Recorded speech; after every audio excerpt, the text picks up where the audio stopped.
Alright. Okay.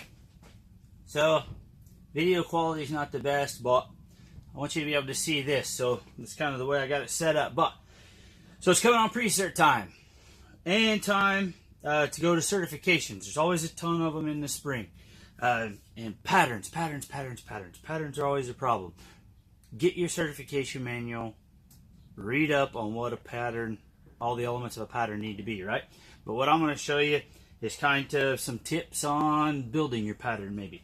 All right? So it just so happens that the Conn certifier line, there's a 1/2 inch, right, between each of the steps. So let's say you need an extra 1.5 inches because you need 3/4 of an inch on either side to make a mod, right? And your largest shoe to work with is a 2. And there's a 1/2 inch increments of circumference between each shoe. So if you count that down, if you need 1.5 inches smaller, you have a Conn double op. And then our hind patterns just happen to be sided. Okay, there's already a true offset in this thing, all right? It's not a fake hind pattern or a weird bendy hind pattern. There's a true offset already here. So all you have to do is finish turning this into a foot. So if you want to put your foot in the box, you want your toenails lined up with center of stock, right? Or just outside the center of stock, okay? Then that gives you a nice symmetrical foot to work with, okay? And if you have a nice symmetrical, maybe you should spell that, Courtney. Anyway, foot to work with, it's going to be a whole lot easier to shape everything to fit because you got a pretty reasonable shape. So what I'm going to do is first thing I'm going to do is get this shoe ready and turn it into a foot. So just ahead of my medial heel nail, okay? You don't need any heat for this, man. It happens pretty easy. So I'm going to put my quarter bend in there a little tighter. Then I'm going to use the quarter of my pattern, maybe something squarish. I'm just going to use a corner of my anvil like I always do. I'm going to look through both nail holes, and all right, it bisects the center line. So the medial is done. Then I'm going to come up here with the lateral. I'm going to go just behind the heel nail and give it a couple of whacks.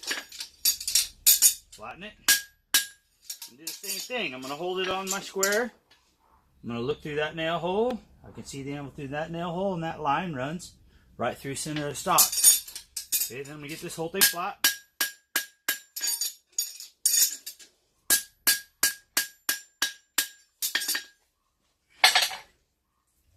Now, then I got this cool plate from Gerard Leventree. Leventree again, I think that's how you pronounce his last name. But it's got a nice little grid on it, see? Helps you see if things are working. So if you put this thing on the grid and line everything up, balance the toenails where you can see the line through the same spot in each toenail in the center line. Now you have a nice frame of reference to see if everything is in good proportions, right? As it sits there. Okay, I'm happy with those proportions. So I like to use a 1/16 inch thick piece of aluminum. All right, it's just it's easy to cut, isn't it? It's easy to grind. It's easy to do a lot of things with. So I'm gonna get this 1/16 inch piece. If you have trouble getting 1/16 inch aluminum and you need it for patterns, kick me a message, and I've got it all over the place, so I'll hook you up. So hold it down. I'm gonna use the finest point. Will it focus? Will it focus? All right, the finest point Sharpie I can get my hands on, and I want to tilt it away from my pattern, right? So that the point of that reaches right up underneath the shoe.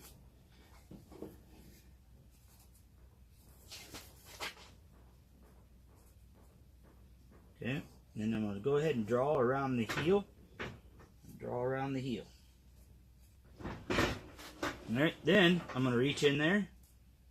Yep, it won't reach. Shoe's too thick. Them dang 10mm shoes.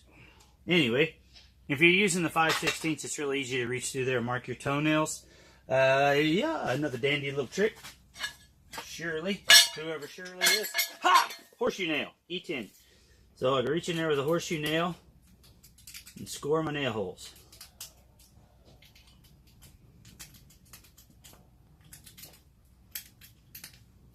Because these shoes are punched to, they're punched center of stock, so they're punched to perimeter fit. So now I have a guide to cut everything out with. And I'm not prepared enough.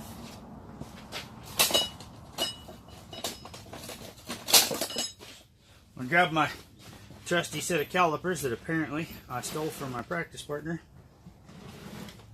I'm gonna set my calipers. And that should be center stock. Yeah. And then I'll scribe me a line following my outside line all the way around. You know, if I'd done this like a cooking show, I'd have had all this stuff done and ready.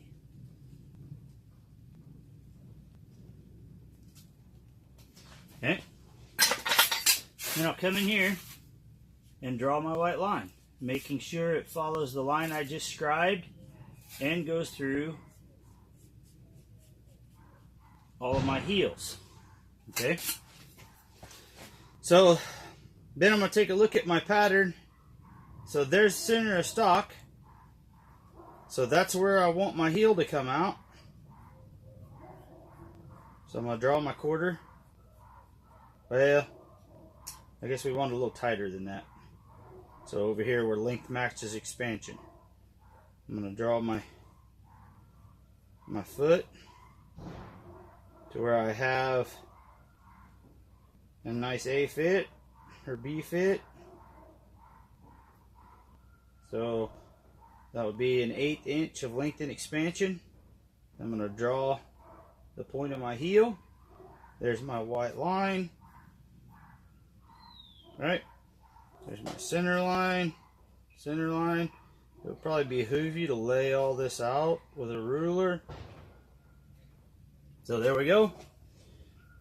Now, 2/3, frog. So I'm going to terminate about the widest part of the foot with my bars. Draw that bar in. Now I have a nice straight bar. Then right in here, now I'm going to draw my frog.